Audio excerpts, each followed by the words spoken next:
So this is a mini video, or a smaller video, that is connected to this trip to Asheville, 400-mile trip to Asheville. But what I was going to do is take all local roads all the way there, but because of time and life, let's see what's going on. I think it's the family chat.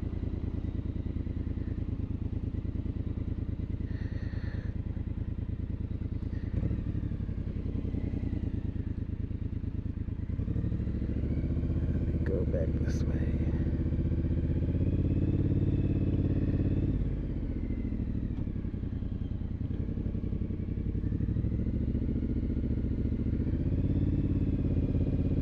So since we are on our way to Asheville, I decided to, because of time, I decided to take the highway, and I thought it would be a good idea. Ooh, this feels good. The air, much needed.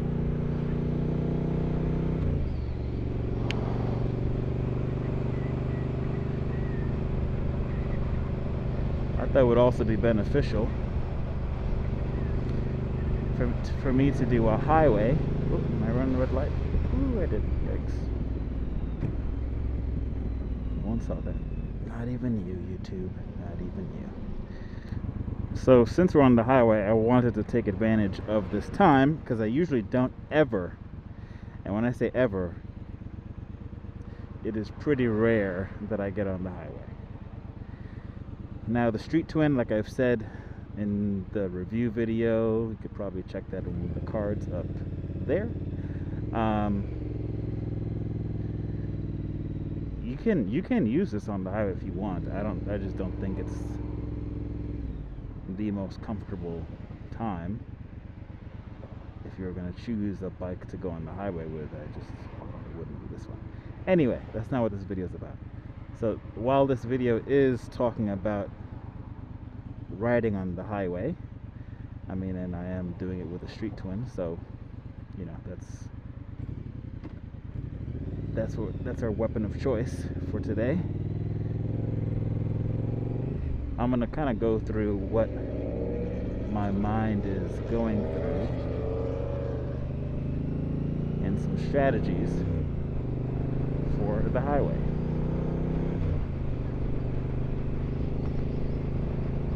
While I do that, I realize that my helmet is not connected properly. So one of the first things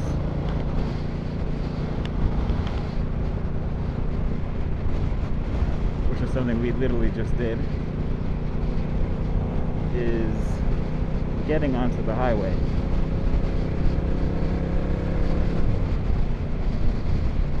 So it's the merging. And so the reason why merging is so crazy and important is because, hopefully you all can hear me, there's a lot of wind noise. And I don't have my little chin strap that takes away some of the noise. So hopefully you all can hear me during all of this. But what is important about the merge is that's the opportune time for nonsense to happen. So there's two parts to it. One, if you are merging, the merger. And then the second part is, if you're here in the right lane like I am, wondering if this guy is going to go any faster than what he is going past, which I'm not sure. I don't think let's pass.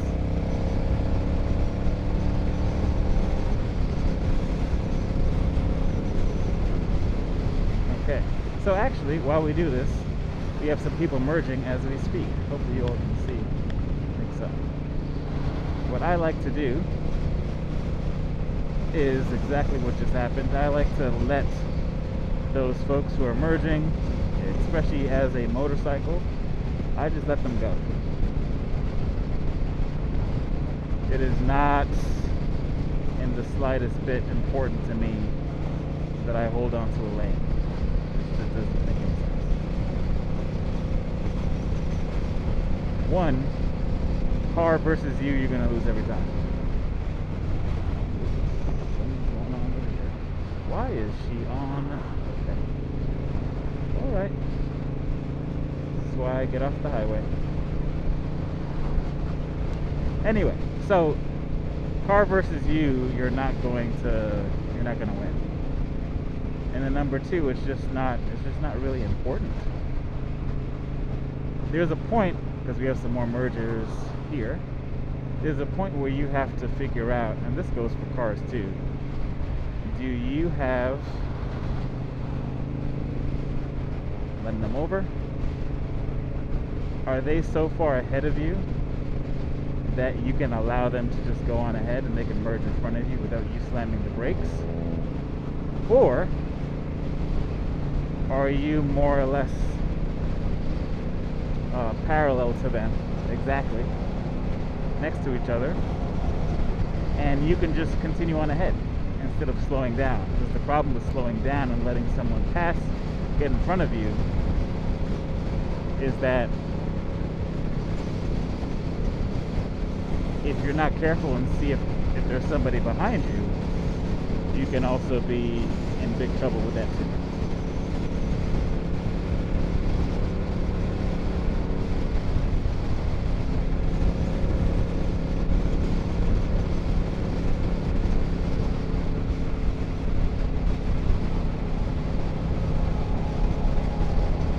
So when it comes to merging, more often than not, I would say let them go. Let them get ahead of you. Speed, and they can speed up and do whatever the hell that they need to do, and wherever the hell they're going. You gotta just take care of yourself. Here's another thing. Second part. Well, I guess I didn't talk about if we're merging. So if you're merging,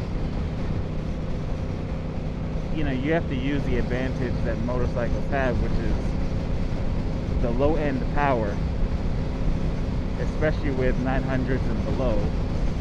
Probably wouldn't want to go on a highway if you have a 350, but you can. But the power is going to be a lot, you know, it's going to run out a little bit faster. So 500 and up to 900. You have such low end torque, you got to use it. It's not really the time to be timid.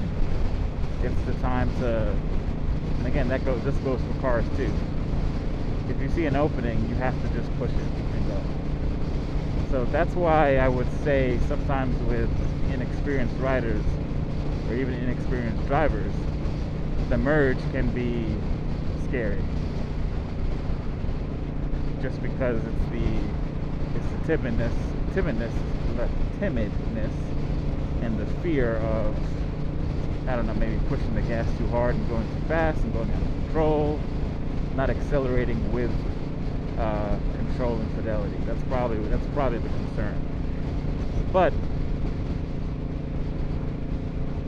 you have to get up to speed quickly. And if you're a motorcycle, you kind of have to take the bull by the horn, so to speak. And when you see an opportunity, you have to just go and get it and go and use it. Use the low end torque you have, because you will get it to speed pretty quickly.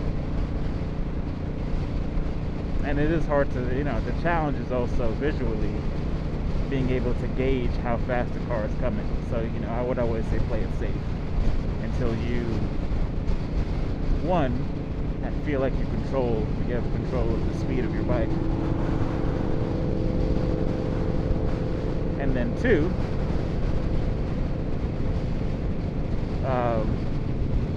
you know your bike. So you know when the power runs out.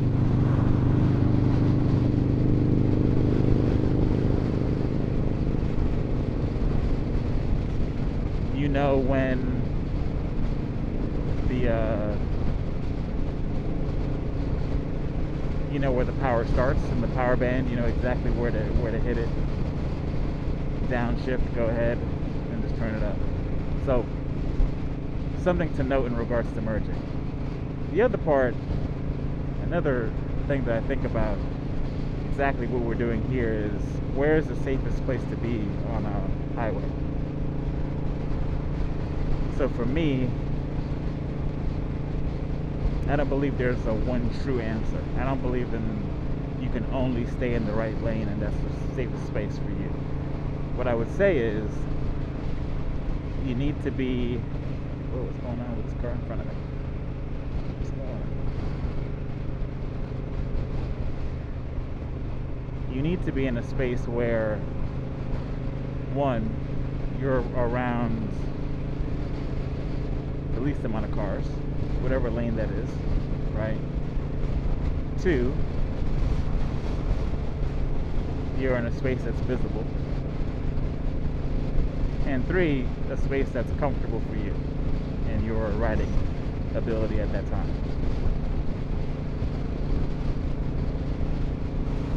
So by default, I would say yes, the right lane. For me and the way I ride, I'm not speed racing, I'm not doing anything crazy on the highway. For me, being on the right lane, unless I'm passing, is usually my rule of thumb. Now, the caveat to that is, if there are folks in the right lane going under the speed limit, it's time to go. If there are people in the right lane that look unsure of what they're doing or where they're going, you need to go. You need to go around. If the traffic is moving in the left lane or the middle lane, here's another merger. This person's in front of me. This car in front of me may or may not let this person go. Okay, there we go. I was about to say, I was going to just let him or her or they just come straight in here. That's why I gave up that space. Anywho, so right lane is good. Like right now, everything's moving. I have no need to be in the left lane right now. I'm not passing anybody. I'm not trying to go over 70. I'm just trying to go the speed limit and get to my destination. Another thing I want to add to the caveats is, sometimes you check your mirrors and you realize someone behind you is very impatient, even in the right lane. So you need to move into a lane or a position that is best for you, so that you can be safe. And then that brings up the idea of lane positioning. I talked about that in another video, right here in that corner. And that was more so in regards to street riding. But the same, if not similar, techniques and ideas do belong with, right, I'm going ahead of him, perfect. And then he can slip right behind me. The same, if not similar, ideas and techniques go with the highway, right? Middle lane, you're going to be seen by their rear view mirror in the car. Now, bigger SUV, especially in the South, everyone's got a truck and SUV. Sometimes you need to go over to this lane position, number one. I don't know what's going on with this car here. They seem to be a little strange, so I'm going to pass. This is exactly what I'm talking about. I don't know what the hell's going on with this driver. I don't know what they were doing, but they're behind me. So, I would say, I'm catching up with this guy, I'm going to pass again.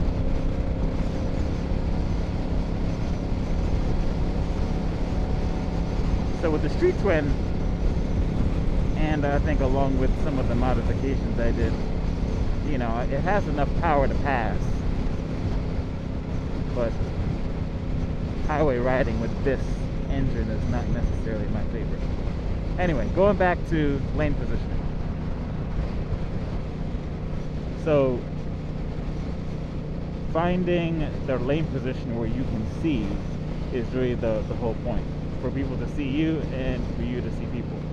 So if there's a truck, you might want to get in lane position 1 or lane position 3, because in the middle, second lane position, you're not going to see anything besides truck. You won't be able to anticipate a stop that's coming. You won't be able to know if there's something going on down the road or down the highway. Even if you're with good distance like I am right now. So, something to consider when you're picking lane position. And sometimes you may even need to get into the other lane altogether. And the last thing I would say, and I think this is just a big pet peeve of mine, I was talking to a friend of mine about this, and I've been talking to people about this since moving to North Carolina actually, is the whole purpose of the highway. And you know, I was watching a video, this is a while back, Tedward. Tedward does, I know this is a motorcycle channel, but he does videos with cars. And he test drives the cars. You see him from like a POV perspective. What the car's like from the inside, driving and all that. Alright, this is a merger. This person's already in front of me. I'm gonna let them go. I'm not gonna speed up. Perfect. And so he was talking about, and I've been talking about, the purpose of the highway. And the purpose of the highway, where there's so many lanes, is to make sure that everyone has a space, everyone is safe, and there's different spaces for different paces, right? And in the United States, the mentality of me over everyone else ends up fudging up the whole idea and the whole purpose of the 3+ lane highway. So something to consider. I mean, for sure, as a driver of a car, you're probably the worst that need to hear it, but you know, even as a motorcyclist, because of where you stand in the hierarchy of vehicles, if you know you're not trying to go 10 over the speed limit and you're not interested in passing, you need to park your butt right in the right lane and then use those merging techniques to make sure that traffic is moving. Those that end up parking in the middle lane are forcing people to have to pass, either not only on the left if there's too many people on the left, but now having to pass on the right, which is now just dangerous. And then that's even worse for folks in the left lane who are parked over there, don't give a damn about what's going on, and then they have everyone else pass them on the right.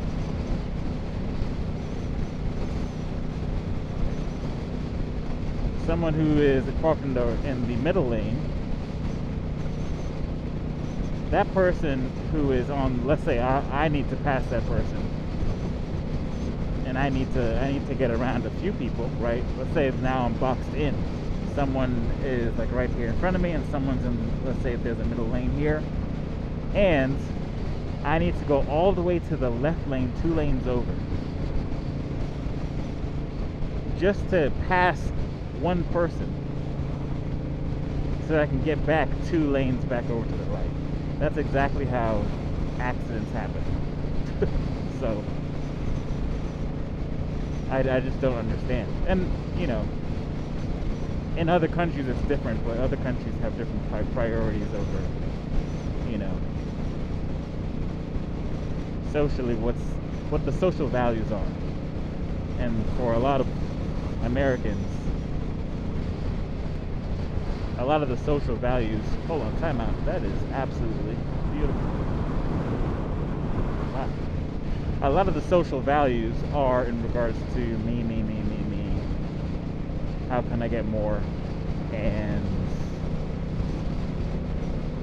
you know, what's best for me. And that's the problem. And that's why the highway, actually it should be relatively safe, because everyone should be going at consistent speed, or at least there should be 2 to 3 tiers of speed you should be going to. It ends up being a travesty, and especially a lot of tragedy for motorcyclists. So I don't really have much left for highway talk, but for me, this is not my favorite for a motorcycle, especially one that's under a liter bike, because of the speed, the getaway speed, takeover speed, and power and all that. But I mean, you do get to your destination faster.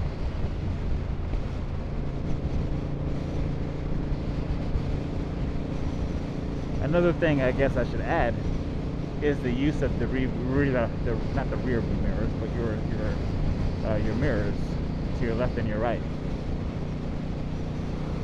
And I mean, I obviously use them a lot in regards to street riding, but with the highway, I'm always looking, actually maybe even more so, because I want to know if someone's coming in hot behind me, especially if there's a merge coming, and as I pass the merge I don't see anything, but someone could be coming in from the merge hot, and I need to look over to my right just to make sure someone's not coming in too crazy. So that's also another thing to think about, which, you know, with driving, with being on a motorcycle, there's always something to think about. So, you know, it's a choice we make: highway, road, street. But anyway, as I finish up this part of this short video, this video within a video, so to speak, the inception of videos. This person's a little bit too close behind me. As I finish this up, for those highway riders out there, for the new folks that are looking to ride on the highway, make sure to place yourself in the best position possible. Stay vigilant. I'm not a big music person. A lot of people like to listen to music on the road. For me, I can get lost in music, and I feel like that could be a little dangerous for me on a motorcycle. So, checking my mirror. So I don't really listen to music. The Cardo systems, I would love a Cardo system, but I'm not sure I would use it for music. I'd probably use it if I'm riding with a buddy, or Senna. And so sometimes music does help folks stay awake. That's your choice. Making sure that you all are well rested, that helps on the highway, because it's a lot of fatigue. Actually, I do have one last thing. I was thinking about this. So, hand grips. So someone that I have traveled on the highway to Baltimore from North Carolina, and now I've done this Asheville trip a couple times. And eventually, for me, it's like after an hour plus, hour and a half plus, I need a different grip. So let's see if you can see my hand here. So usually I'm doing three fingers, the thumb underneath, and my middle and ring finger on my right hand. Sometimes I add the fourth, which is the pinky, right? I think that's also usual, and it keeps the index finger free for the brake, just in case. But then after those get tired, I sometimes go just ring, middle finger and thumb. And sometimes I go index finger,